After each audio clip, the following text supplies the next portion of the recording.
Hey everyone, it's Imran from Options Insight, and this is your macro options spotlight.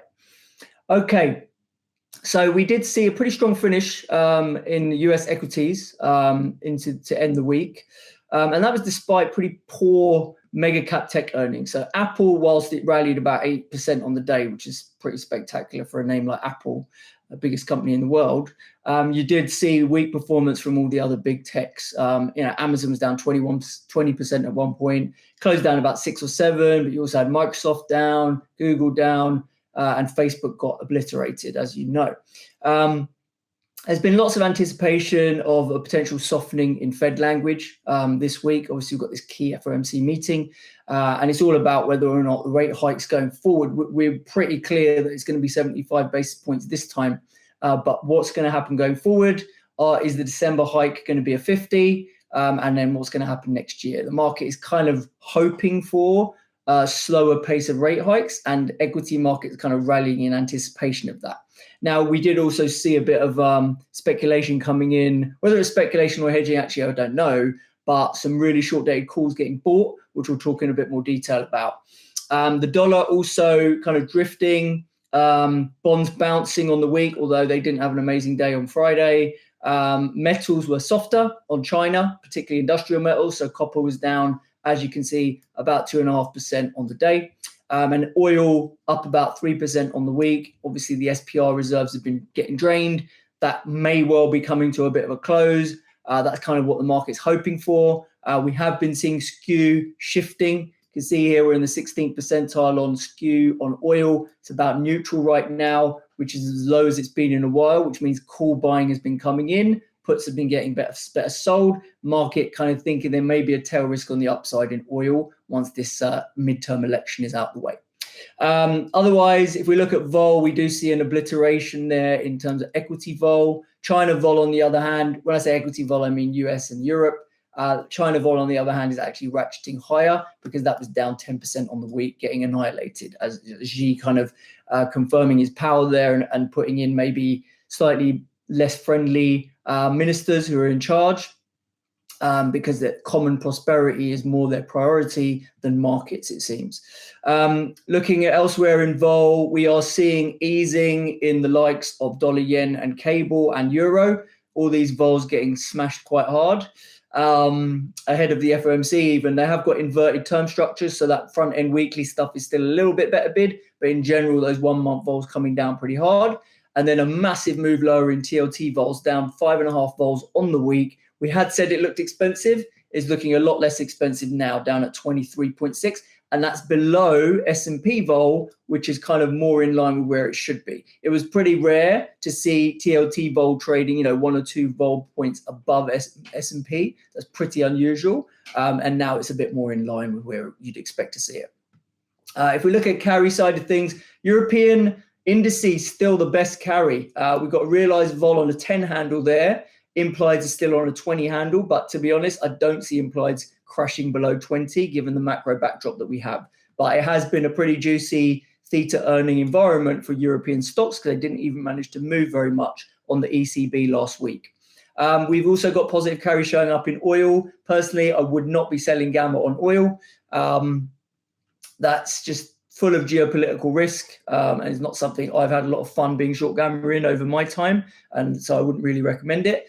And then the other place where there's some positive carry is HYG there. It's quite decent at 37%, only realizing 11.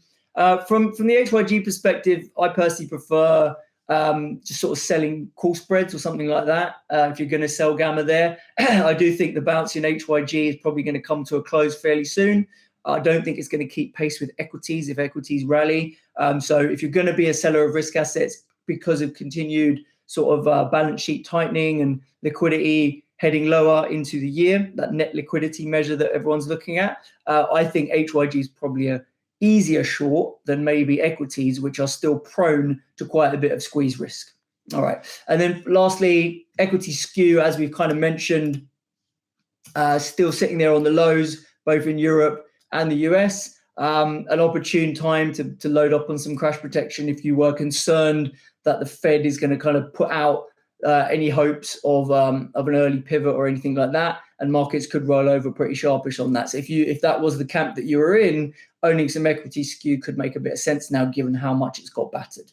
Bond skew did also soften, down about 1.5 on the week. FX skews all easing as well. So in general, market taking some of that downside tail out of pricing because there's a bit more optimism out there.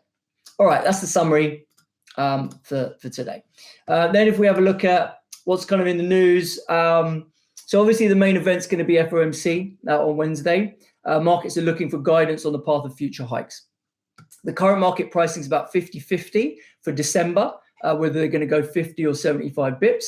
As it was suggested a couple of weeks ago, obviously, that they may slow down from this Wall Street Journal guy, Nick Timiraos, also known as Nicky Leaks, who's become pretty much the most closely watched barometer for what Powell's going to say.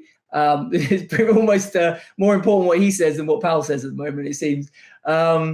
Now, he has, over the weekend, been dialing back some of this dovish rhetoric, saying that even though the risk of doing too much is a recession, the risk of not doing enough is inflation stays high and you just have a bigger downturn later on. So whether he's been told to pull back that rhetoric, that he may well have been, and that's because we've seen on a 6-day change in GS financial conditions, we've seen a massive drop here, basically, right? So, when you see a big drop in financial conditions, that is, if anything, inflationary. So if the Fed don't want to see inflation, they don't want to see these massive drops down in financial conditions. So that maybe they're trying to take some of that froth back out of the recent rally that we've seen because they're concerned about that. So that's why the guy's talking it back.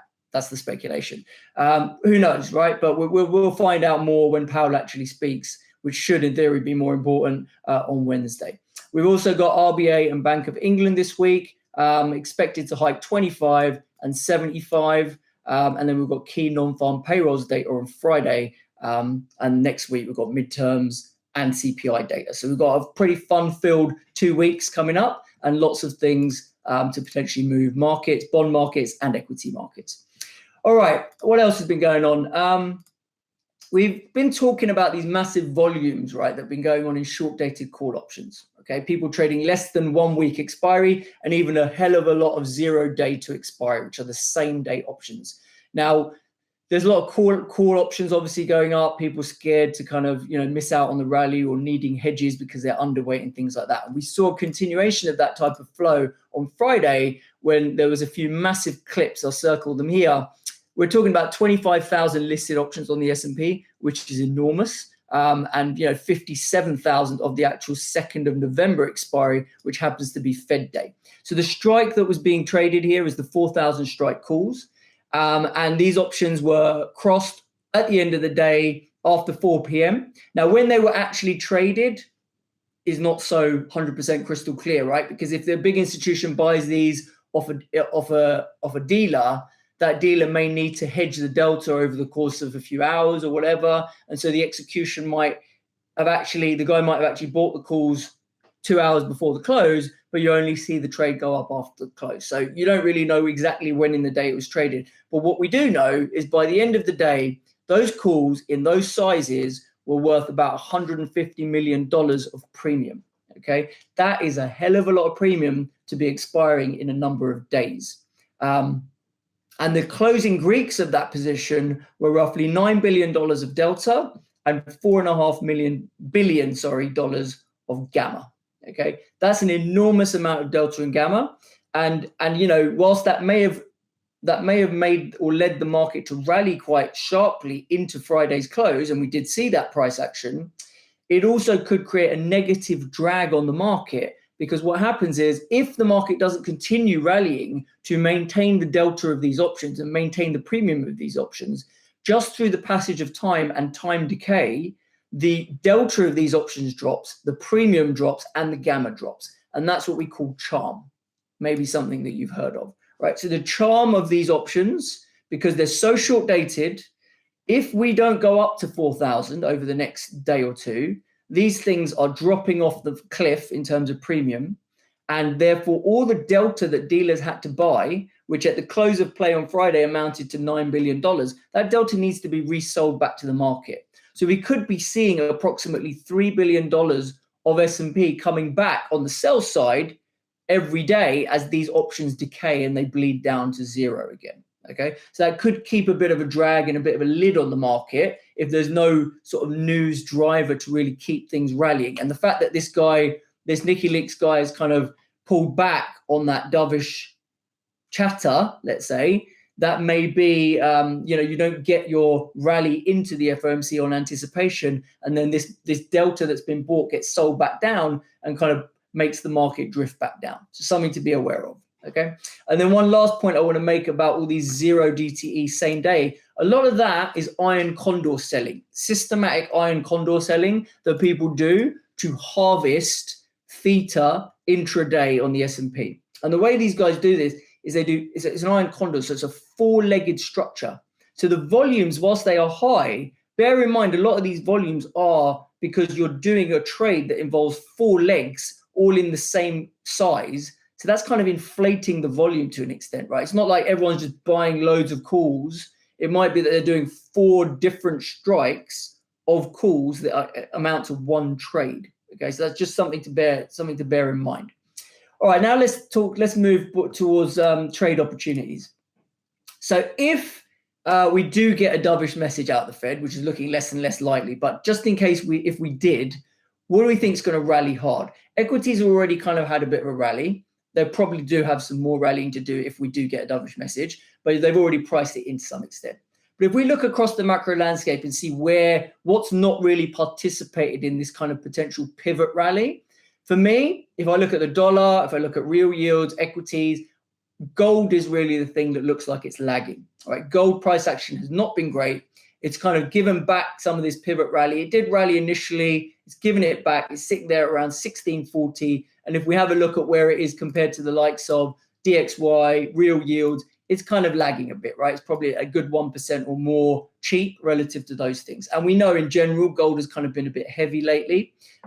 So for me, if we were to get this dovish message out of the Fed on Wednesday, I think gold's going to have a big catch-up rally, and it could go back towards those levels that we saw earlier a month ago, around 160, 161 on GLD, something like that. That's very possible. So how would I play that? I do think it's a low probability outcome. It's not something I would put a lot of premium on, but just in case you are very set up for a hawkish message, this might not be a bad thing to park in the book just in case you're wrong, because it's probably got some room to rip higher if they do come out with that sort of message. I'll catch you guys all tomorrow. We'll be looking at crypto, obviously, for our Crypto Weekly subscribers. So got to get on and have a look at these crypto markets that have come back to life a little bit. And I'll catch you guys tomorrow. Thanks a lot.